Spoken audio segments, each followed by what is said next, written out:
이번에는 요하라는 곳인데요. 요하.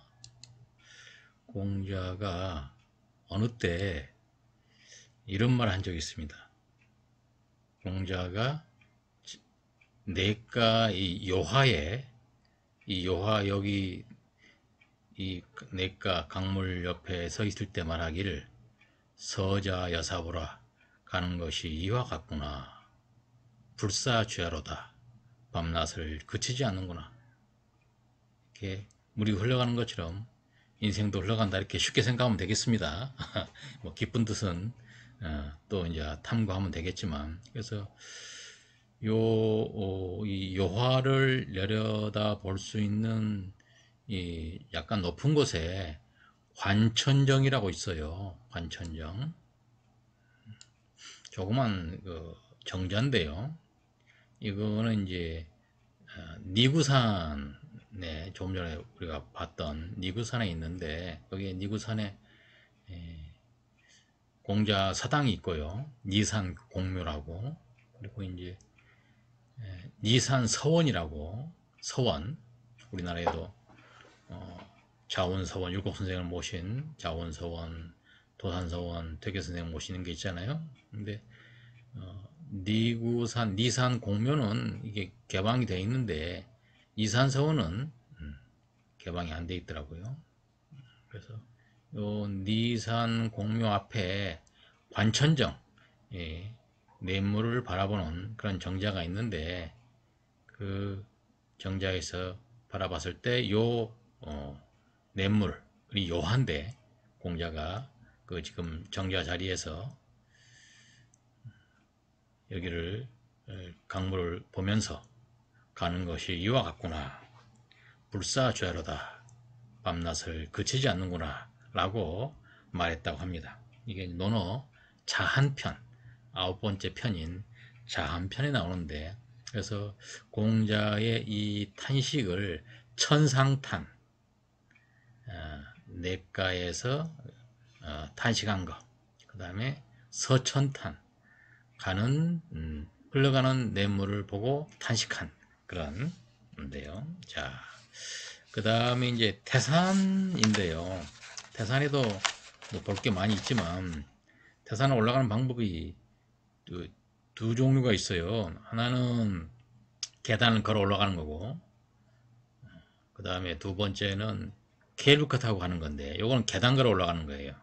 그래서 여기 보시면 여기에 공자 등림처, 공자가 여기서부터 태산을 올라갔다라는 그런 게 써 있고요. 제1산, 중국에서 제일 으뜸가는 산이다. 그 다음에 중용에 나온 말인 등고필자비, 요 밑에 사실은 낮을 비자가 있어야 돼도 비천하다, 비로하다 할 때 높은 데 오르려면 반드시 낮은 곳으로부터, 자는 뭐뭇으로부터, 영어의 from, 등고필자비, 행원필자이, 멀리 가려면 반드시 낮은 곳으로부터 시작해야 된다라는 그런 중용의 말이 있는데, 그 중에 한 부분을 썼습니다. 노자에도 이런 말 있죠. 천리지행 시우 조카, 천리길도 발 아래에서 시작된다. 우리 속담에 천리길도 한 걸음부터 라는 말이 있는데, 그게 노자에 나온 말이에요. 그래서 저는 여기 이제 전에도 말씀드린 것 같은데, 요 공자의 천상탄, 서천탄을 군대에서 너무나 고통스러워서 군대에 있는데, 양구 이사단이라고 보병으로 있는데, 그래도 국방부 시기는 돌아간다 라고 하면서 저희 때는 33개월이었는데 그걸 견딘 기억이 납니다. 자, 공자가 이제 이웃 나라인 제 나라에도 좀 몇 번 갔는데, 공자의 수리편에 나와요. 수리편, 논어의 7번째 편인 수리편에 이런 이야기 나옵니다. 공자 자제제문소, 선생님이 공자가 제 나라에 있을 때 소음악을 듣고, 소음악이란 것은 우리 동이족인 순임금이 만드신 음악이에요. 소음악. 자, 제제 공자가 제 나라에 있을 때 소음악을 듣고 3월 부지육리 석 달 동안 고기 맛을 모르고 말하였어요. 부도 위약지 지어 사야라. 음악을 연주하는 것이 이런 경지에까지 이를 줄을 헤아리지 못하였다. 공자가 순임금 소에서 순임금 때 만든 음악, 순임금이 만든 음악인 그 소음악을 듣고 너무나 감명 깊어가지고 감동해가지고 3개월 동안 돼지고기 소고기는 먹어도 그 맛을 몰랐다는 거예요. 음악에 심취해가지고.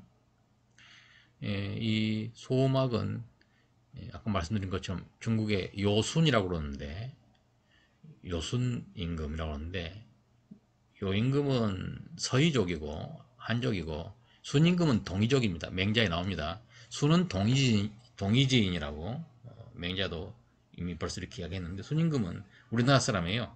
동이족. 그분이 만든 음악이 소음악인데 이걸 뭐 듣고 이제 감동하신 거죠.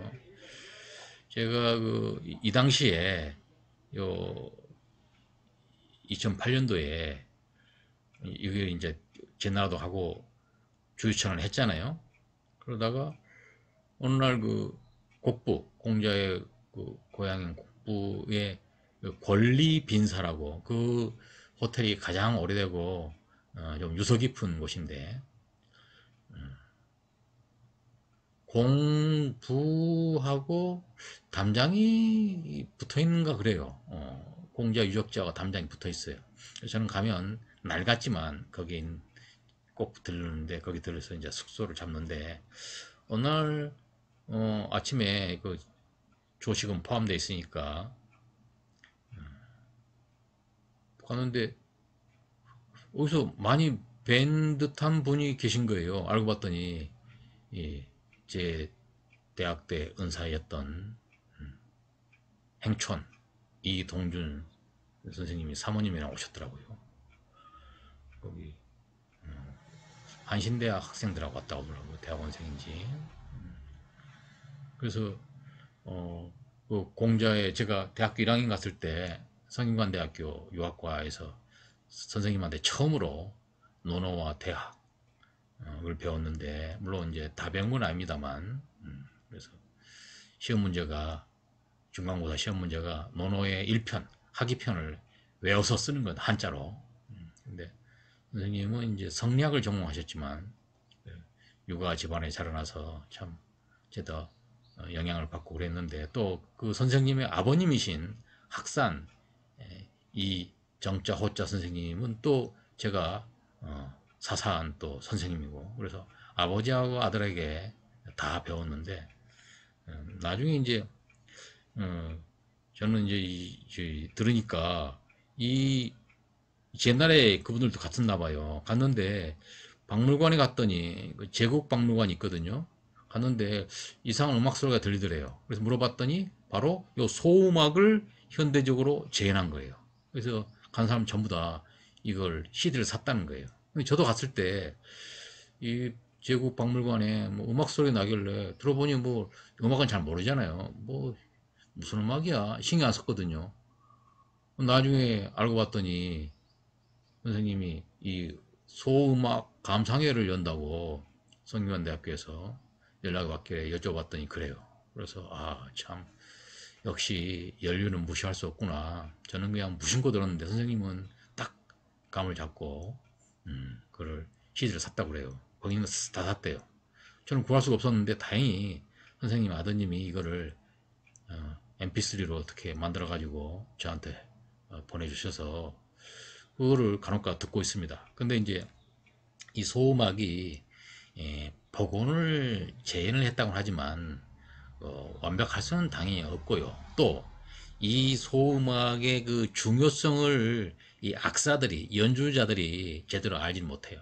인식을 못해서 실제로 원래의 소음악이 100이라면 지금 우리가 듣고 있는 소음악은 한 20, 30% 정도밖에 그 원래의 그 음을 재현해내지 못한다고 합니다. 그렇지만 어쨌든 간에 참 그런 추억이라면 추억이랄까, 그런 아쉬움이랄까, 그런 기억이 있습니다. 공자 문소첩이.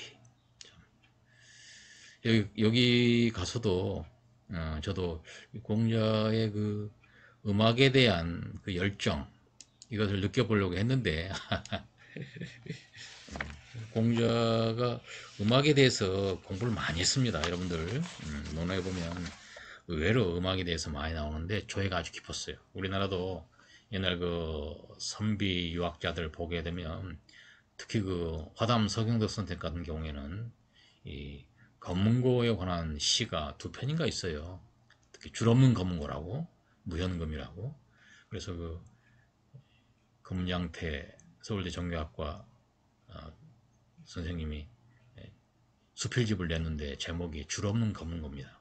그래서 조선시대에, 고려시대까지는 모르겠습니다만 조선시대의 유명한 유학자들 전부 다, 유학자들은 검은고를 가까이 했어요.